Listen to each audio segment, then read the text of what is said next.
Right. Thank you to our media partners for being here, and one of you were with me earlier today. Today we are here for a briefing around local government delivering results. You see, our residents spoke, and we responded with a 5-week pothole repair surge that was designed to accelerate repairs and to aggressively address residents' reports. Our team finalized the results, and today I'm proud to share what we accomplished together. And still, I want to be clear, today is more than just numbers. Today is about recognizing the people behind these numbers, the dedicated public works professionals who maintain our streets every day of the year, and the residents who partner with us to make this work possible. One of the questions I've had the most during my 3 years as mayor is simple and direct. Mayor, what are you doing about our potholes? I think that's a very good question and very appropriate. And that is why pothole repairs have become a signature priority for my administration and why I challenge my public works team to accelerate this work. Because every day our residents experience a condition of our roads. They drive to work, they take their children to school, they visit local businesses. When there is a pothole, our residents actually notice it, and they should expect their city to respond. Today, I'm proud to report the progress that we are making, and here are the results. Over the last 5 weeks, our public works team have repaired more than 16,400 potholes across Colorado Springs. That averages about 700 pothole repairs every day, representing a 60% increase over our normal pothole repair pace. I'm actually really excited about this, more than 10,000 of those repairs were made on neighborhood streets, helping to improve the roads our residents use every day. And perhaps what I'm most proud of so far is that this year we have repaired more than 60,000 potholes, and that is a 56% increase over this point last year, and we are on pace, hopefully, for this to be the most potholes that we have repaired in our city history. That said, these results are more than statistics. What they represent is actually a smoother commute, safer streets, and the tangible results our residents can see every single day. And these results did not happen by accident. They happened because our public works crew worked tirelessly and because thousands of residents became partners by reporting these potholes through the KOAA app, our website, and other important report tools. And that partnership actually really matters. So look ahead. We are investing in 2 additional pothole repair trucks to replace aging equipment and improve reliability. And as we prepare for our 2027 budget, I will continue exploring ways to strengthen our pothole repair program so that we can deliver even better services for our residents and to improve the condition of our streets. Furthermore, if you have not heard, I encourage you to check this out. We have launched our new Pothole Watch dashboard to provide greater transparency and accountability. Residents deserve to know what we're working on, what we're accomplishing, where we're working, and how their engagements lead to real results. Just like a neighborhood watch strengthens public safety, Pothole Watch will help strengthen our roads and empower our residents to become partners in improving our infrastructure and to track our progress in real time. But before I close and invite Clint Brown to come speak, I again want to recognize the Public Works employees who made this possible. You see, their work begins before most of us leave for work and continues long after many of us return home. In fact, I just experienced that impact a few minutes ago. That's why I'm still in my PPE gear. I was there helping to repair potholes in the summer heat. It's hard work. My hands are still shaking. This work is extremely demanding.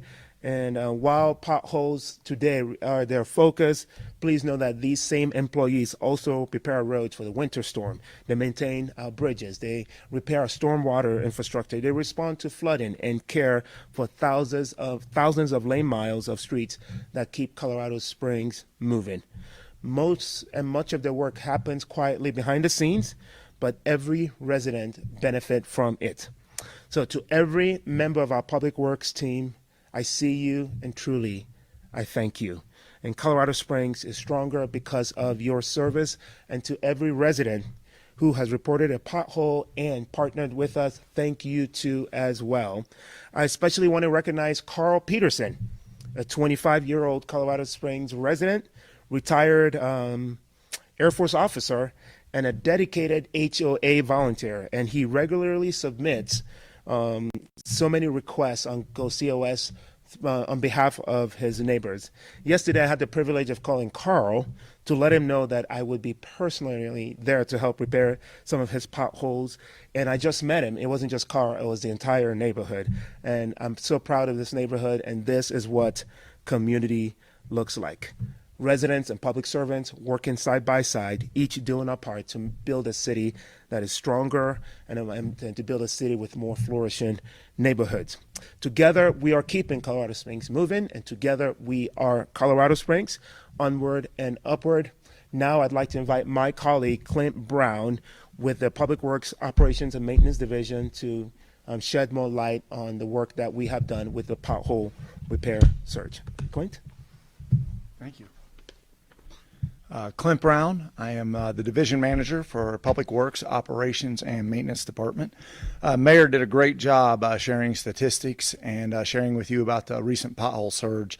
And I really want to thank our leadership because we've had a lot of support with Public Works. We know roads and potholes are a priority. We want to make sure we have good, smooth roads just for the comfort, but also for safety and to allow for a nice city. So it is a priority to our department and all of the leadership at the City of Colorado Springs. I really want to thank our employees. We have a very good group of men and women who care about what they do. They're dedicated and they come in, day out, and they answer to what needs done. You know, and with potholes right now were of high priority. We did the pothole surge, and they stepped up and delivered. And as the mayor shared, 60% more than our normal production over the course of the pothole surge. And I just want to really give kudos to the men and women who had the boots on the ground that made that happen. So great job from their standpoint. We know that roads have been a challenging problem throughout the city for quite some time. And I want you to know that we're doing things about that. We are taking action, and we want to see improvement throughout all the streets. And 2C is, it's the cure for the problem. And 2C is coming along right now. Circle, that is a great example. We just did a lot of paving on Circle Drive. It's been rough. If you haven't been through there lately, it's really good right now, and you're seeing a lot of improvements. And we know if you drive that daily, you're seeing that impact and that improvement and change. So just know we see that as well. And 2C doesn't get to everything every year. There's a list. We're going to do our best to make as much impact using your dollars wisely as we can on an annual basis.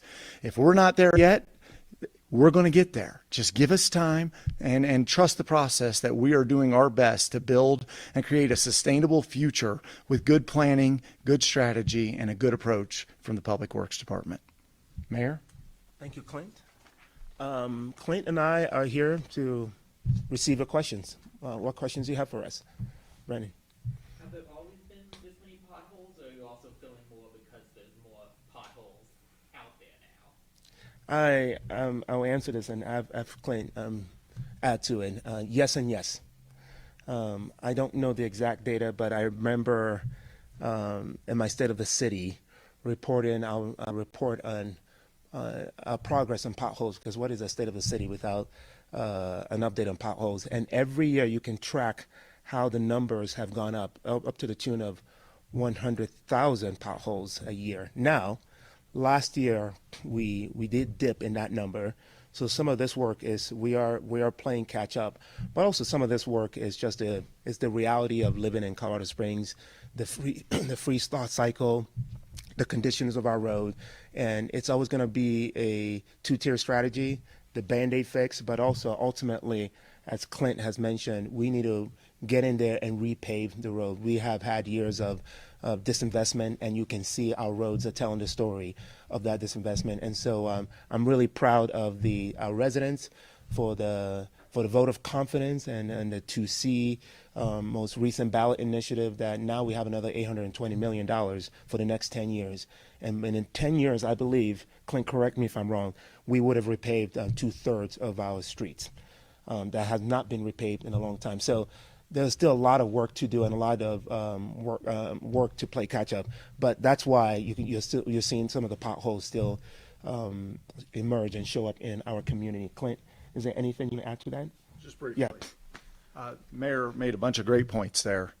Growth is one other thing. We've had a lot of growth over the past several decades, so you have to be mindful of the fact more infrastructure is coming in and being added to the network of responsibility every single year. So we have to adjust for that, and we are. But also, 2C has only been here for the last 11 years. It's a relatively new program. And the fact is, we did get a little behind at times, and we are doing our best to come up with a sustainable plan that's going to address that moving forward.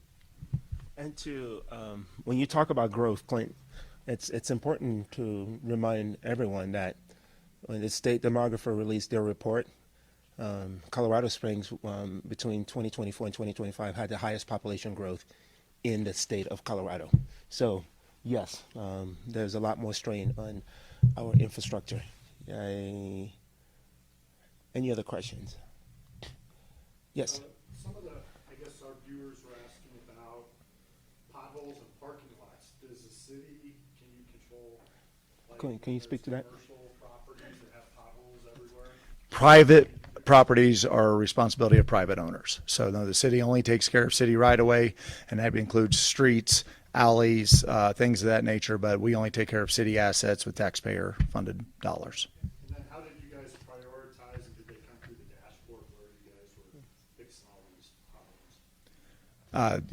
We tried to look at all areas of the city. So as far as priority goes, we have needs from one end of the city to the other. So we have 4 different districts throughout the city: north, south, east, west. We asked them all to bring the largest areas of need to our attention, and we went and addressed those. Well, with 2C, we do have priorities. I thought he was talking specifically about talking about potholes, potholes, yeah. but no, 2C actually has a rating system, and we try to go through and rate roads and quality in an OCI index, and that simply refers to the quality and condition of the road, and we try to make it make sense what the road list is and how we're going to approach it and where we're going to attack next. Basically, what needs it most, and we try to direct resources to the areas of town and the roads that are in more need than others.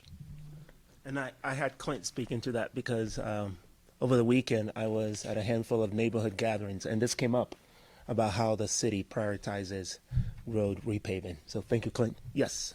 How do we keep the pace up? How do we continue to have this pace of fixing potholes or increasing the rate of how we, fill these potholes? Yeah. Good question. I don't know. Is the honest answer. I don't know. I am proud of my team when I asked them and I challenged them, how do we accelerate these fixes? They delivered, and in a very powerful, meaningful way.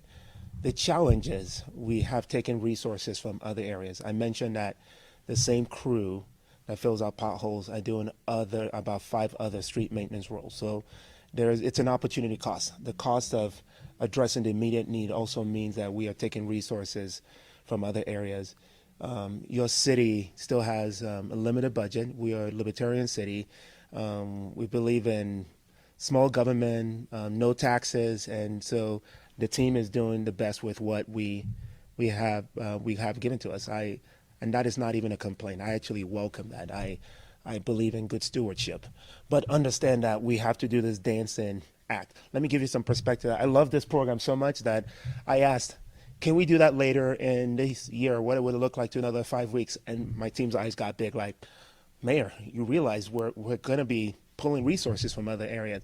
So I would say we're going to take that as they come. Our residents spoke. We heard them. We delivered. But beyond this, there are lessons learned and priorities, new priorities that we have been able to establish that we'll be using from this experience. And the goal is, once we play catch up, we're not behind. And then we get into kind of normal operations. Yeah. So pothole repairs will always be a part of our emphasis. Whether or not we do 5-week surges, I don't know. With you being out with the crew today, did you learn anything? Obviously, it was quite the process to fill the one particular pothole. No, you're right. And today's pothole repair was my shortest one, actually. I do this every year. This is not a new traditional habit. But we're trying to do that and get here as quick as possible.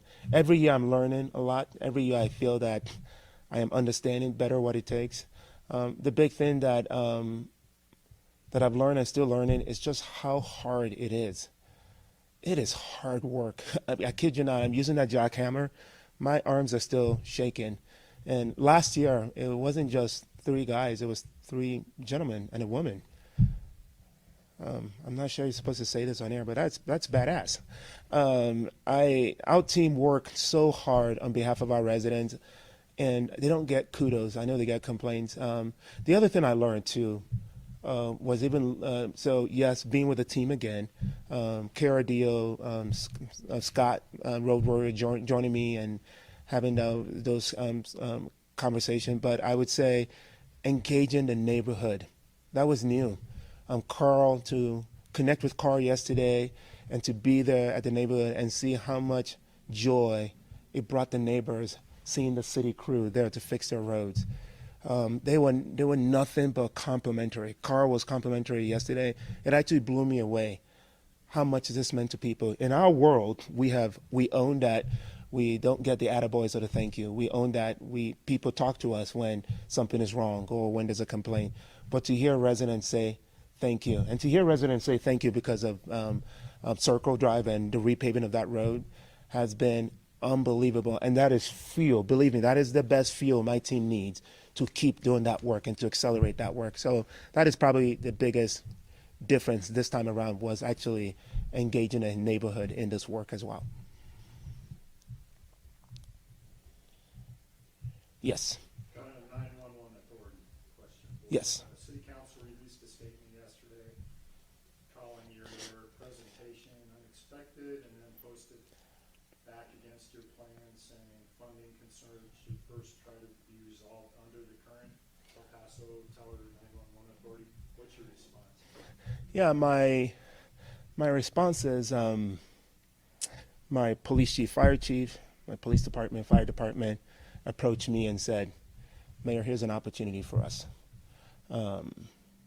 It is an opportunity. And they are leading the way in this effort. And I've asked them to continue to lead the way. This is about our men and women in blue who wake up every morning, every night to keep our community safe and to support our community. So my fire chief and police chief will continue to lead the way and continue to present to council. Happy that we presented to them on Tuesday, and the engagement with our council counterparts and the greater community will continue because they deserve to know the why and the what behind this initiative. Can you explain more about what exactly that presentation was? My understanding is that it was during the council's lunch break.